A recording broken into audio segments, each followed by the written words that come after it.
पताल दिखे मलाल लाल, पाके पताल दिखे मलाल लाल।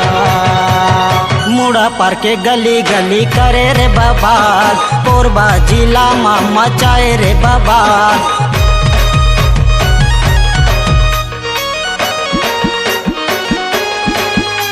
प्रेम से बोल गुरुदेव भगवान की जय। अब आजकल के गाना है भगा के ले जा उड़ा, ये गाना ही है। ये संस्कार जैसे पढ़ते अमन जैसे संकेत देवो तो इसमें बिगड़ ही आदमी। और फिल्म के नाम का नाम है पुलिसगिरी। संजय दत्त में रोल करे और कर घर वाली कहा थे भगा के ले, इसने पुलिसगिरी कर सकते हैं।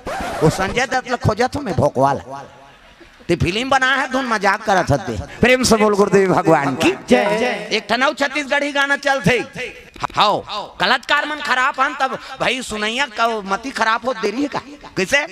एक ठन छत्तीसगढ़ी हाँ टूरा बने पूछेगा कहाँ जा रही हो तो बोला कही देना चाहिए पान का लात गुपचुप खा कही, तब गाड़ी देते दुखही कहाँ जा रही हो तो लका काम है भड़वा कहा तते गाना गा था तुम गाड़ी सीखो था तेल बता।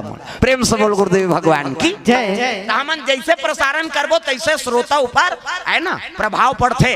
तब कलाकार ये का है संगीत ईश्वर की शक्ति है, हर स्वर में बसे हैं राम, रागी सुनाए रागनी तो रोगी को मिले आराम। कैसे उमरत रहते जी ये तक पावर है नहीं तो हमन संगीत ला आजकल मजाक समझ गए, उड़िया गाना गईन गलत सलत डालिन ते मन सजब होगा। प्रेम से बोल गुरुदेव भगवान की जय। तो प्रसारण ऐसे हो है ना जिमे वो सुने देकर आत्मा तृप्त हो जाए तो सुधर जाए। तो संस्कार है दई बाप से बनते, जैसे जैसे दई बाप तैसे तैसे लड़का, जैसे जैसे घर द्वार तैसे तैसे खैरता।